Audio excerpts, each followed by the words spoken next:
A church full of grace. The News Church.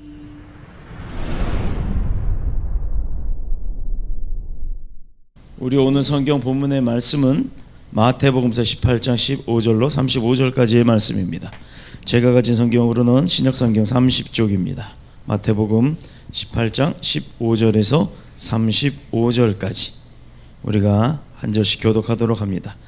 네 형제가 죄를 범하거든 가서 너와 그 사람과만 상대하여 권고하라. 만일 들으면 네가 네 형제를 얻은 것이요, 많이 듣지 않거든 한두 사람을 데리고 가서 두세 증인의 입으로 말마다 확증하게 하라.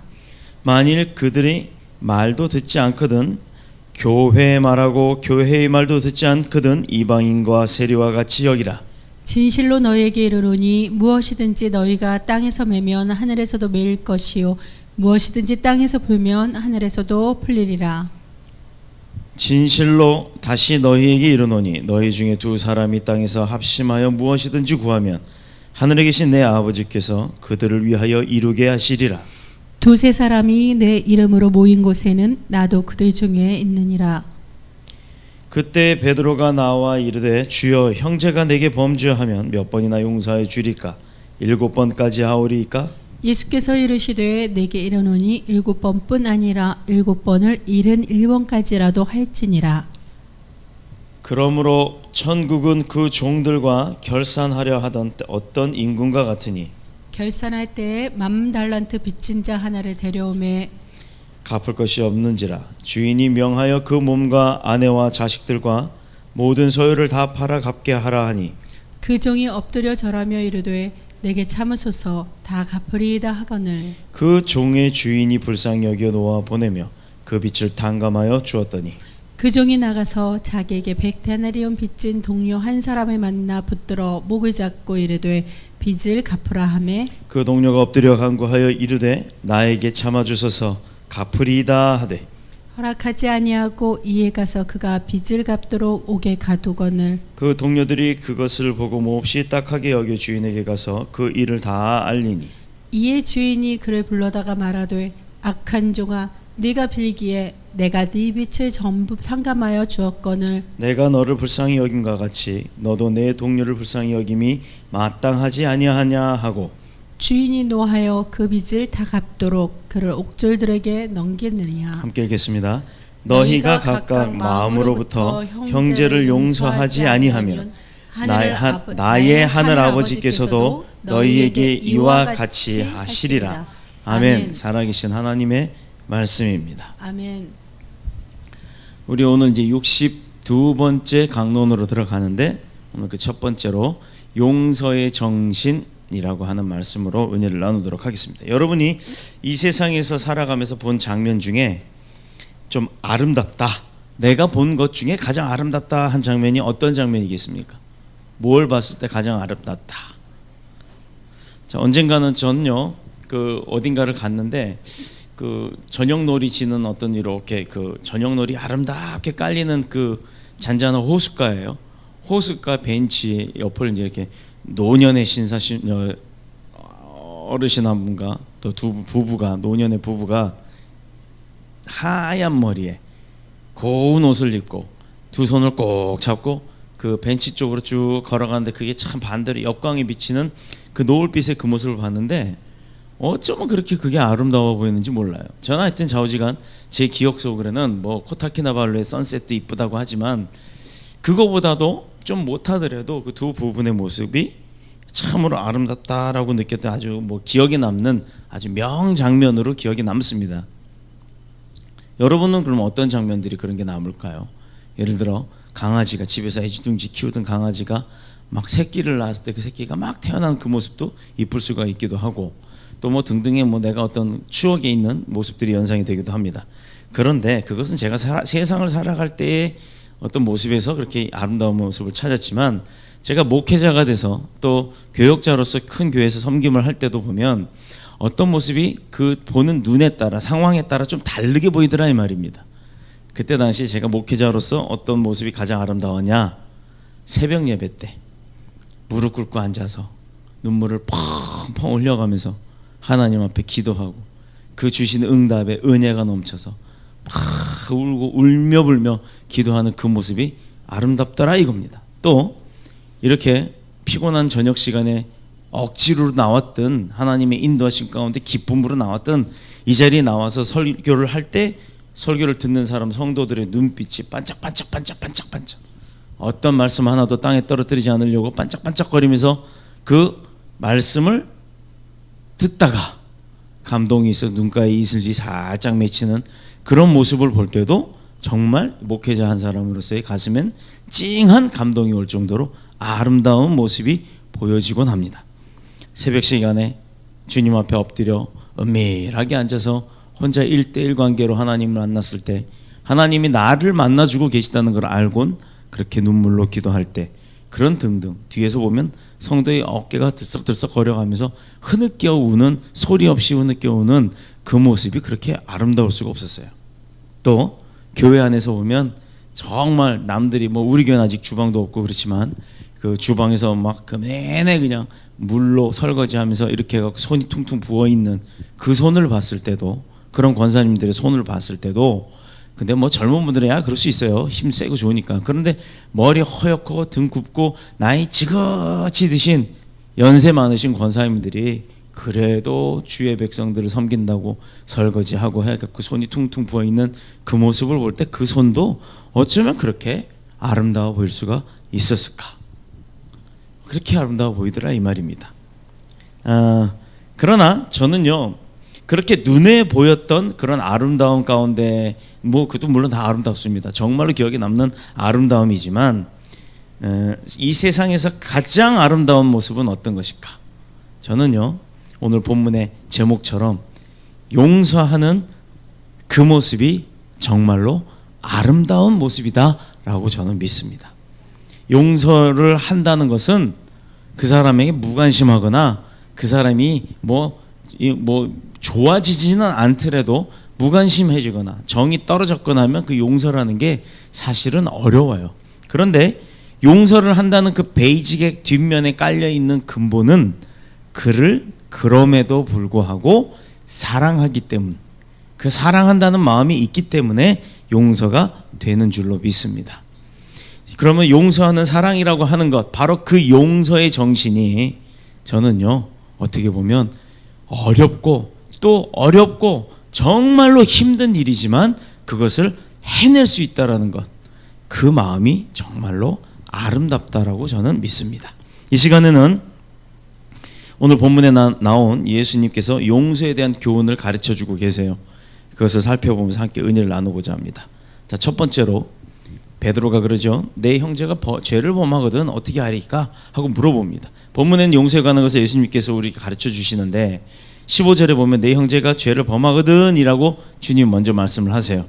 개인적인 생활이라기보다는 어떤 형제와 같이 살아간다는 것 그리고 교회 안에서 우리가 교회에서 믿음 생활을 공동체 생활을 한다는 것 이것을 어떻게 해야 하는가 어떻게 해야 잘하는 것을 어떻게 보면 알려주시는 걸 수도 있습니다. 다시 말하면 교회 안에는 많은 사람들이 있죠. 또 직장에도 많은 사람들이 모여 삽니다. 또 학교 안에도 많은 사람들이 모여서 삽니다. 근데 사적으로는 어떻게 보면 뭐 접촉이 개인적으로도 있을 수 있고 단체적으로도 있을 수 있어요. 그러다 보면 나의 생각과 의견과는 다른 의견들이 나오고 생각들이 나오고 말들이 나옵니다. 그러다 보면 문제가 생기고 또 이렇게 충돌이 생기거나 갈등이 소소한 갈등들이 생기기도 해요. 그런데 그럴 때 형제가 나에게 말로서 죄를 범했든 행동으로 죄를 범했든 나에게 죄를 범했다. 그럴 때 우리는 어떻게 해야 하느냐? 자, 본문에서 4단계로 아주 분명하게 가르치는데 오늘 그 4단계만 하고 마칠 거예요. 자, 첫 번째가 뭐냐면 단독으로 가라 이거예요. 그 나한테 죄를 진 사람한테 공개적으로 어떻게 하지 말고 그 사람 하나에게 직접 가라 이 말입니다. 단독으로 가서 권면하래요. 15절 봅니다. 오늘 성경책을 옆에 펴놓으세요. 같이 읽으면서 보겠습니다. 15절 시작. 내 형제가 죄를 범하거든 가서 너와 그 사람만 상대하여 권고하라. 당사자 둘만 가라 이거예요. 딴 사람 여러 데리고 갈 필요 없고 제일 먼저 할 게 뭐냐? 당사자 누가 나한테 욕을 했다. 그럼 욕한 사람한테 내가 직접 가라 이 말입니다. 가서 권면을 하래요. 너 이 자식 왜 이랬어? 하고 주먹질하고 싸우는 게 아니라 욕하고 싸우는 게 아니라 너 나한테 왜 그렇게 얘기를 했냐? 나는 너한테 그런 마음이 없는데 하고 그 상황을 설득을 해보고 또 잘못된 분이 있으면 나 너 그렇게 하는 게 싫으니까 너 나한테 그렇게 대하지 않았으면 좋겠다. 나는 너한테 그렇게 대하지 않는다 라고 하는 권고를 하라 이 말이에요. 말로써 잘 권고를 해보라 이거죠. 첫 번째 단계가 바로 여러 사람이 우르르 몰려와서 너 얘한테 욕했다며 이런 나쁜 XX 이게 아니라 단 한 사람, 그 잘못을 알고 있는 사람, 또 잘못을 알게 된 사람이 단독으로 그 형제나 자매 누가 됐든지 간에 만나서 권면을 통해서 말로 잘 해결을 해보라 이 말입니다. 왜냐하면 우리 인간이라고 하는 것은 나의 생각이 분명히 있어요. 주관이라고 하는 게 있기 때문에 그 주관대로 살아가다가 내 주관과 다른 사람한테 내가 본의 아니게 나의 생각을 이야기했는데 그게 그 사람한테는요, 그게 어떻게 될 땐 뭐 피해를 줄 수가 있기도 합니다. 예를 들어서 뭐 정치적으로 얘기하자면 공산당을 믿고 공산당이 추종하는 사람한테 공산당 그것들 아주 다 없어져야 돼 라고 내 생각을 이야기하면 공산당을 추종하는 사람이 그거 딱 들으면 뭐야 그럼 나도 없어져야 돼? 하고 상처를 받을 수가 있다라는 얘기예요. 이거는 제가 공산주의자가 아니기 때문에 분명히 이건 비유로 얘기를 한 겁니다. 잘 새겨 들으세요. 또 그랬다고 이 부분만 편집해서 엉뚱한 소리 하지 마세요.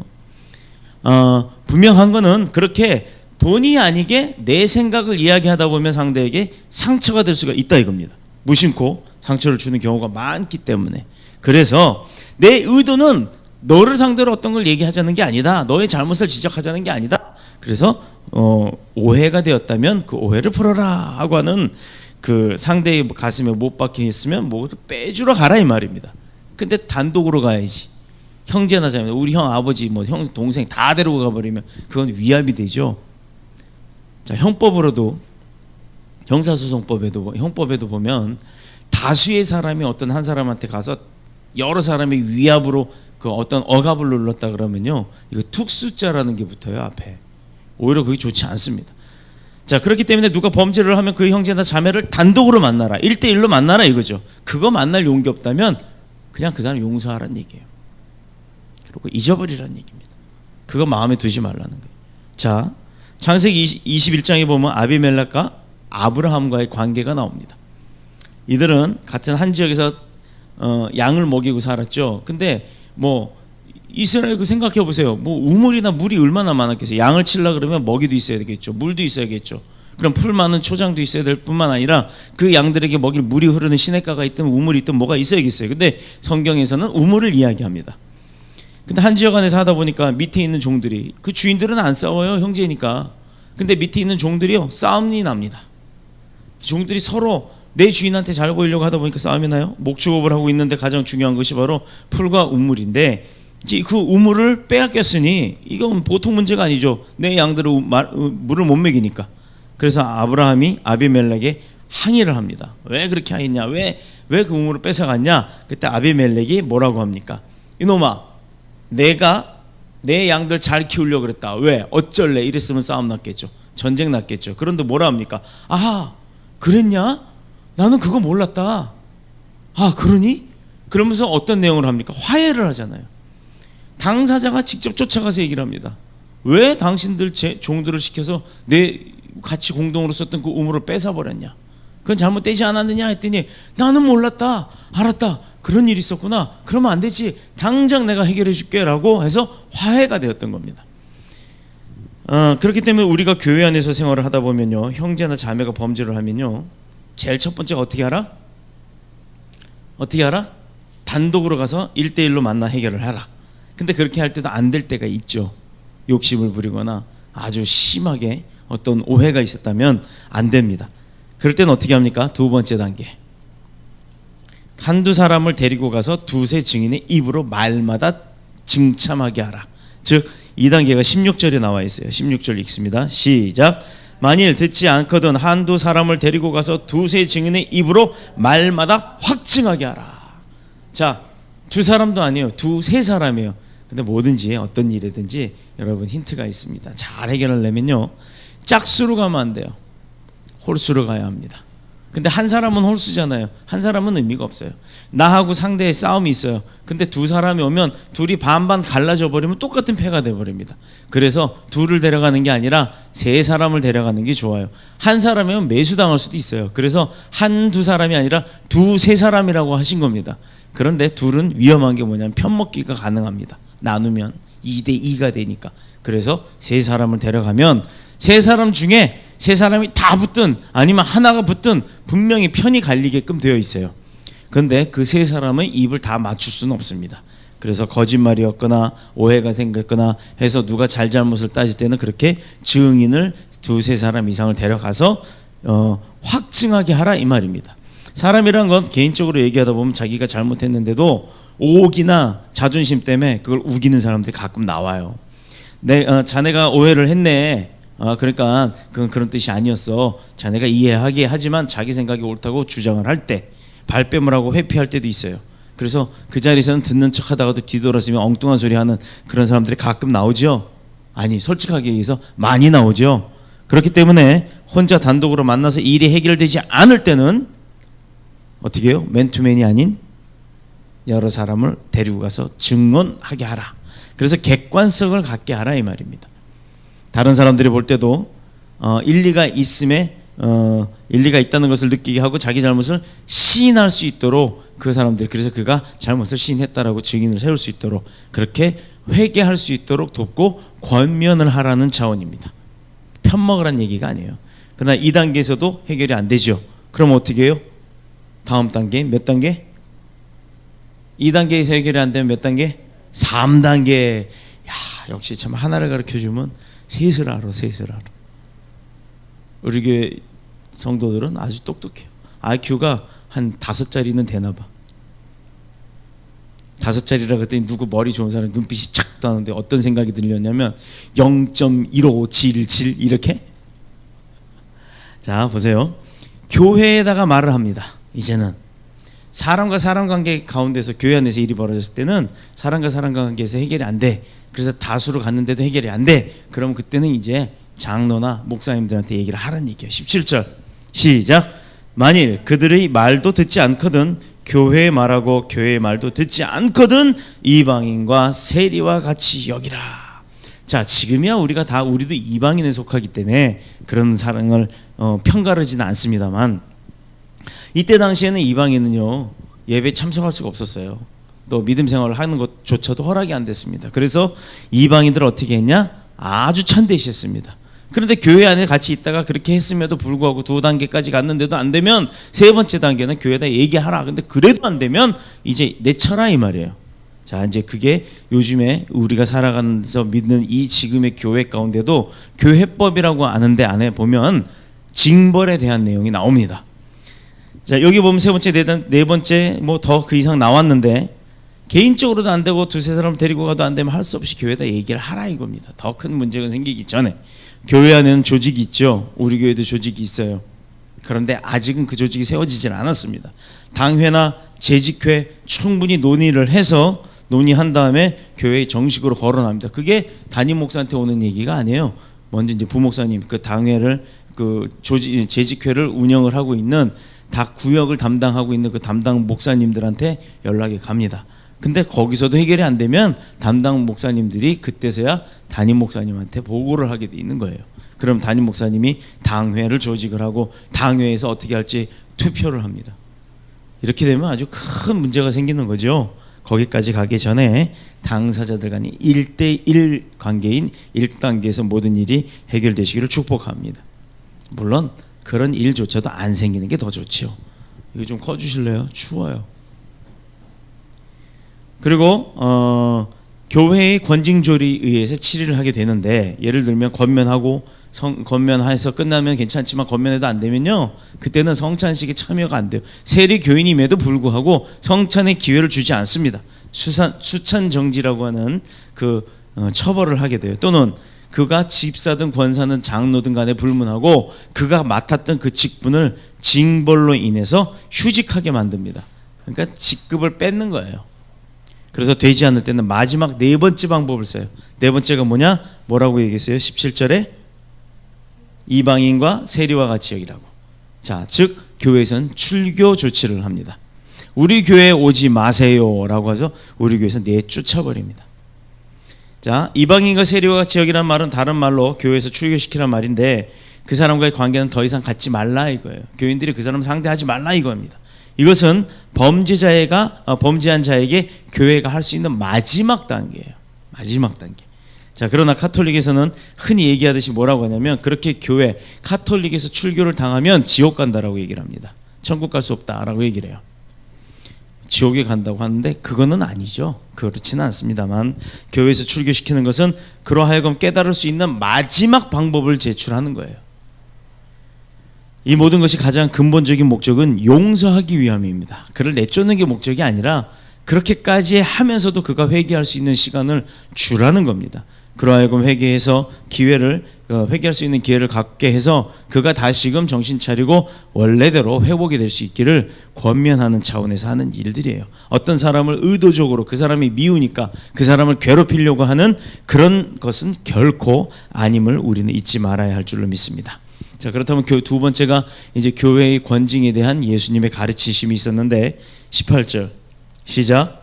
진실로 너희에게 이르노니 무엇이든지 너희가 땅에 매면 하늘에서도 매일 것이요 무엇이든지 땅에서 풀면 하늘에서도 풀리리라. 실타래라고 생각하면 돼요. 우리 전도지에 보면 매듭이라고 하는 거 보신 분 기억나요? 앞에 빨간 실이 막 그냥 이렇게 돌돌돌 감겨 있거나 쭉 펴진 게 아니라 라면 사리처럼 그냥 꼬여 있죠. 그것을 일일이 풀려고 하면 참 그 매듭 풀기가 어렵죠. 자, 어떤 분이 이것을 전도와 영혼 구원의 문제로 해석을 하기도 합니다. 그래서 우리가 이 땅에서 전도하면 그 영혼이 여기에서 풀려지고 그러므로 천국에서도 풀려진다. 또 우리가 전도하지 못한다면 그 영혼이 이 땅 가운데서 묶여버리기 때문에 천국에서도 묶임을 받게 되는 것이다. 즉 그렇게 유권 해석을 하시는 분들도 있어요. 물론 그게 뭐 완전히 틀리다는 건 아닙니다만, 그러나 본문의 문장의 문맥을 보면 교회의 권징에 대한 가르침임을 우리는 알 수가 있어요. 오늘날 우리가 한국교회 권징에 대한 두 가지 아주 심각한 문제가 있어요. 자, 우리 교회도 특히 그런 게 있을 수 있겠죠. 우리처럼 개척교회들. 근데요, 감사하게도 우리 교회는 아직까지는 그런 분들이 없었지만 이제 오늘 이 본문 내용을 잘 들어보시면 어떤 내용인지 알게 될 겁니다. 첫 번째가 권징에 있어서 너무 태만한 교회가 되었다 이거예요. 요즘 시대의 교회들이. 이것은 한국교회, 첫 번째가 한국교회가 잠이 들어버렸다 이거예요. 믿음 안에 깨어있질 않아요. 그래서 권징에 대해서 너무 태만하다 이겁니다. 우리가 권징해봤자 이 사람 결국 뭐 다른 교회 쑥 가버리고 그렇게 하면 그만인데, 이러다가 교인만 뺏기는 거 아니야? 이렇게 생각하니까 야, 혼내지 말고 내비로 둬라, 이런 거 말입니다. 그 사람은 교회 11조도 많이 하고 또 사회적으로도 유지이고 또 인기도 많기 때문에 그 사람이 나가면 교회 여파가 크잖아. 큰일 나. 그러니까 저 사람 맨날 저렇게 잘못해도 그냥 내비로 둬. 이게 덕이 되겠습니까? 이걸 하나님이 기뻐하시겠어요? 그러니까 절대 건드지 마라. 아니요, 그게 아닙니다. 교회는 잘못된 것이 잘못되었다는 걸 이야기를 할 줄 알아야 돼요. 그러므로 인해 교회가 잘못하면 더더욱이 안 되죠. 지는 다 잘못할 거 다 하면서 뭐 성도들한테 말만 해. 그래서 참으로 힘든 게 교회에서 머리가 되는 사람들, 또 머리라고 하기 편하죠. 교회의 머리는 예수님이 분명합니다만 그래도 그 교회 안에서 어떻게 보면 지도자라고 하는 사람들이 정말로 참 본이 되는 삶을 살아야 될 줄로 믿습니다. 그게 안 되면요, 지도 저러는다고 손가락질을 해요. 요즘 대한민국의 교회가 그래서 힘들어지는 겁니다.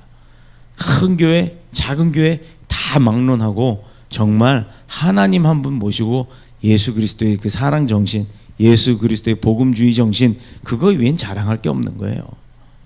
내가 작은 교회라서 성도가 없어서, 아니요. 성도가 많든 큰 교회든 그건 중요한 게 아니라 제일 중요한 거는 우리가 어떤 본분을 가지고 살아야 되느냐. 바로 이 용서의 정신이 가장 기본입니다. 이거의 용서의 정신의 베이직이 뭐라고요? 예수 그리스도의 사랑입니다.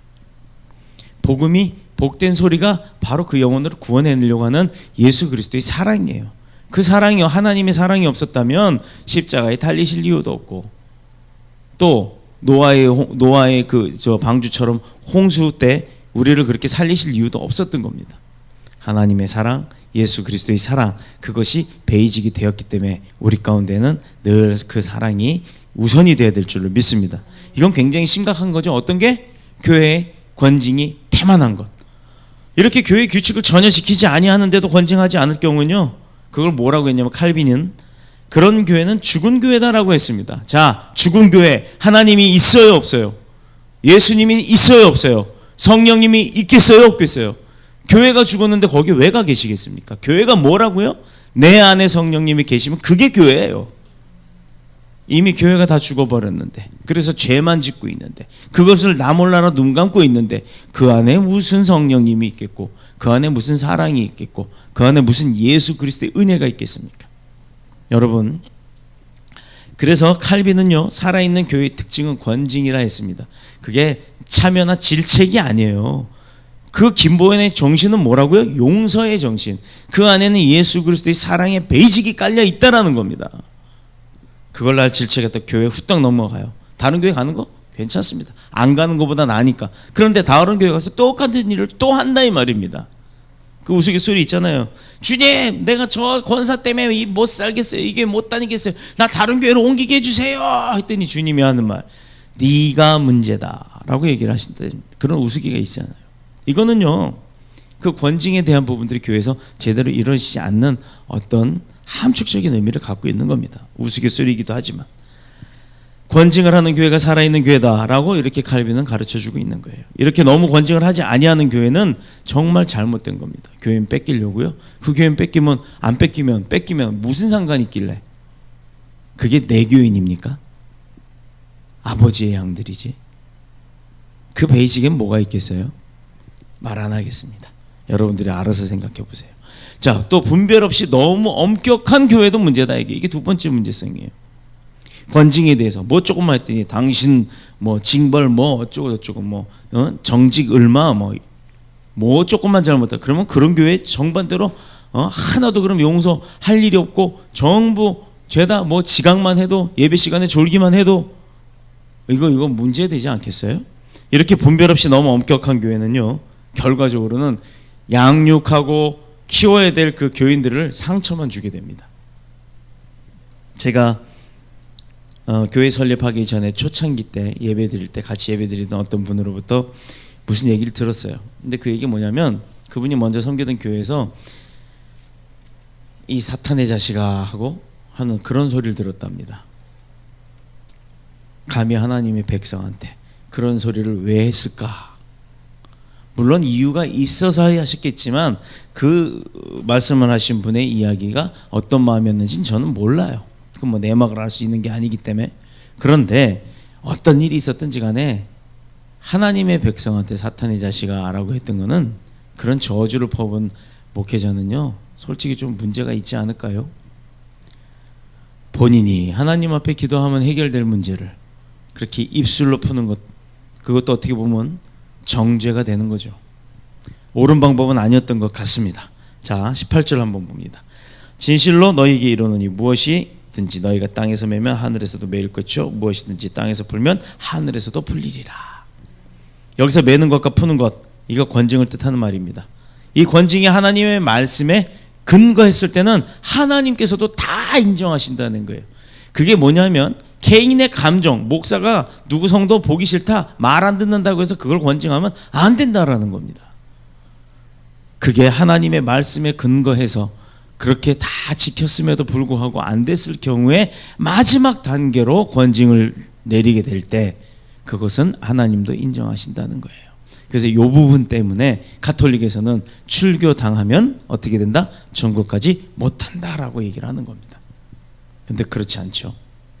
교회를 못 나올 뿐이고 교회에서 뭐 어떻게 보면 내가 인정 못 받을 뿐인, 그것의 근본은 그가 다시 회개하고 잘못했습니다 하고 하나님 앞에 회개하고 다시 돌아왔을 때는 언제든지 받아주게 되어 있는 겁니다. 자, 왜냐하면 그것은 바로 사랑의 표현이고 가르치고자 하는 것이기 때문이에요. 그러므로 교회는 권징을 하되 하나님의 말씀과 예수 그리스도의 사랑 안에서 해야 하는 줄로 믿습니다.